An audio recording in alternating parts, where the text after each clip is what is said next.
Hi, in this lecture note we're gonna cover the linear circuit.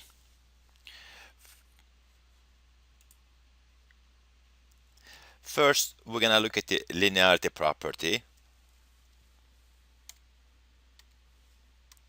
then give two examples and one exercise question.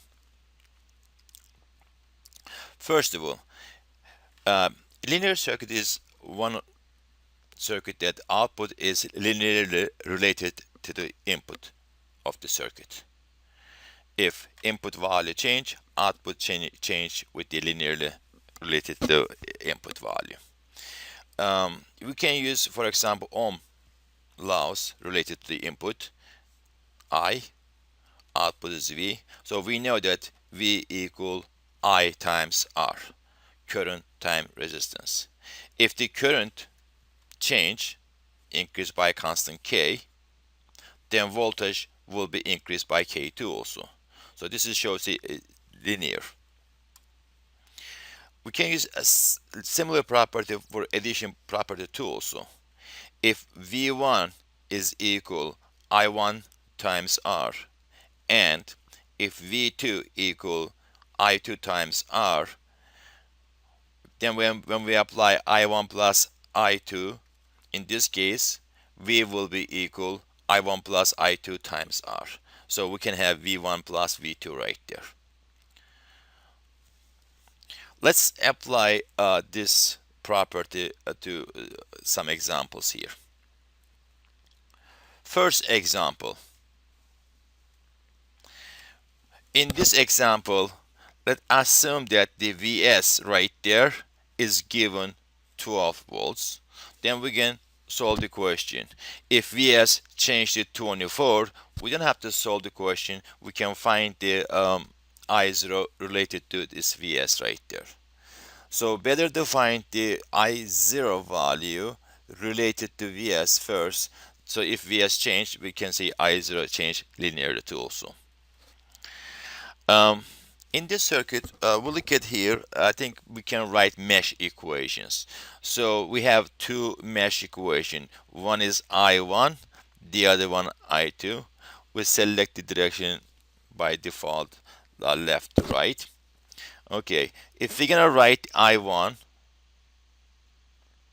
is here, so we're gonna apply KVL in this loop. So we have 60 plus 20 plus 40 I1. That's why we have 60 plus 20 plus 40 I1. Then I2 goes opposite to I1. That's why we have negative 40 times I2. Then entering to here is Vs positive. That goes to the other side of equation equal sign as negative Vs. If you simplify this equation here, 60 plus 20 plus 40 will be 120 I1 minus 40 I2 equal negative Vs. We're gonna leave the Vs now as alone, right? We will not gonna put the value, we can find later. Okay, so let's write the second equation here. Second equation. First of all, I1 is negative here because if reference we choose the I2 here, so it's coming negative for the I1.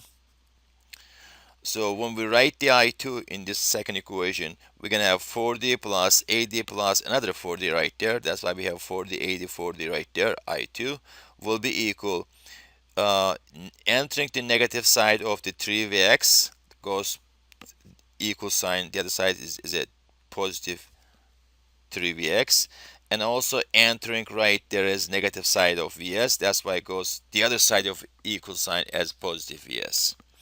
So if we simplify this one, negative 40 I1 plus 160, because 40 plus 80 plus 40, 160 I2 will be equal Vs plus 3Vx. So this is our second equation. So we have two equations. The only maybe here question is Vx. What is Vx? When we look at the Vx is right here. You can see here. Then Vx is here. We know that Vx will be equal I1 times 20. If we apply this one here 3 times, we'll be acting 60 I1.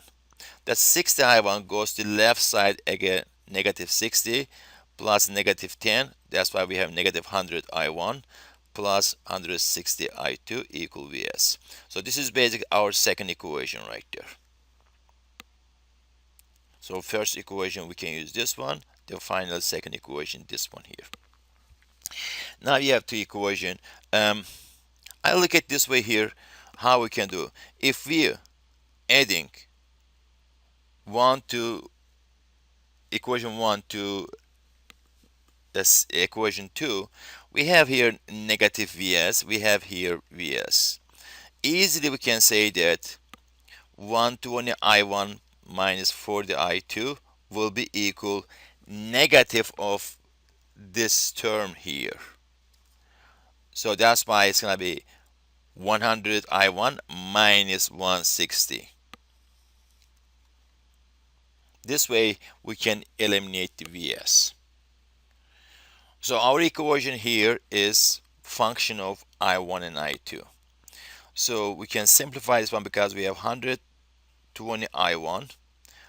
This is 100 I1, so it's going to left right there 20 I1 plus we have negative 40 here, another negative 160 goes the other side as positive. That's why we have positive 120 I2.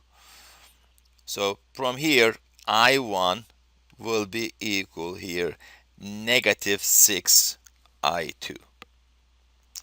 I can apply this equation to first equation directly, substitute this one inside, so I can find I2, or you can do the same thing for second equation too also. So it was a 120 I1, so it's going to be 120 times negative 6 I2 minus 40 I2 equal negative Vs. So from here when you simplify the I2 will be equal Vs over 760. Okay, so this is linear equation. If Vs change, I2 will change. So that's why when we says if Vs equal 12 volts, 12 divided by 760 is give you 15.7 milliampere. If Vs change to 24, 24 divided by 760 give you 31.5 milliampere. So anything is linear, so you can use for any Vs value to find I2 in this case here. Let me look at another example for here. This example a little bit different. The difference is this case here is I as given. We can find I0. We can solve this question. But the question is like this. Question says if I0 is equal 0.1 ampere, then use the linearity to find the actual value of I0. So what we're gonna do, using the I0 right there as 0.1 ampere, we're gonna find the I4 using this value. We're gonna find all the way I4. So we can see I4 is how much different than IS. Then we can use the linearity property to find out real value of I0. That's the question. Okay, so first I0 is given, so I can find V1 because I know the I0 right there, right? So that's why 30 plus 50 ohms together times I0 give you V1. V1 means from this corner to this corner right there. Okay, so this is equal 80 times 0.1, which is equal 8 volts. We know V1 is 8 volts. Then we can find I1 here because I1 is equal V1 divided by 40. So that's why when you find I1 here, 0.2 ampere, because 8 divided by 40 give you 0.2 ampere right there. I look at again not V1. If you look at their KCL, you will see that I2 will be equal I1 plus I0. because I2 entering the node, I1 and I0 exit from that node. So that's why I2 equal I1 plus I0, which is equal to 0.2 plus 0.1, which will be equal to 0.3 ampere right there. Okay, what does that mean? So we found I2 here. I need to find out V2. How I can find V2? I know how much voltage I have it here. I know V2 here. I need to find how much voltage drop on 20 ohms because I know I2. Then V2 will be equal basically 20 times I2 plus V1. I think right there, 20 times I2 plus V1. So 20 times 0.3 plus 8 will be equal 14 volts. So we know the voltage at V2 right there. Can I find the I3? Yes. I3 will be equal V2 divided by 70 ohms. That's give you 0.2. So easily from here we can find I4. I4 will be equal I2 plus I3. Where is it? Right there. 0.3 plus 0.2 will be 0.5 ampere. When I look at the I4 again, 0.5 ampere, I4 supposed to be equal I of S right there. So IS is equal 1.5 ampere.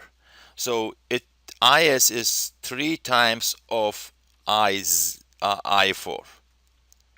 So if I say IS equal K times I4, that means 3 times 0.5 give you 1.5, right? So 3 times here. So my K is a 3. So if the circuit is linear, that means my I0 should be 3 times of 0.1, which is equal 0.3 ampere. That's the way we can find out. I want you guys look at this exercise question, similar to previous one, and simple way how we can find the actual value of V0. V0 is given to you at the beginning. Using this one all the way find out the V1, so you can see how much different than using that constant coefficients, then you can find actual value of V0. Okay, see you in the next class.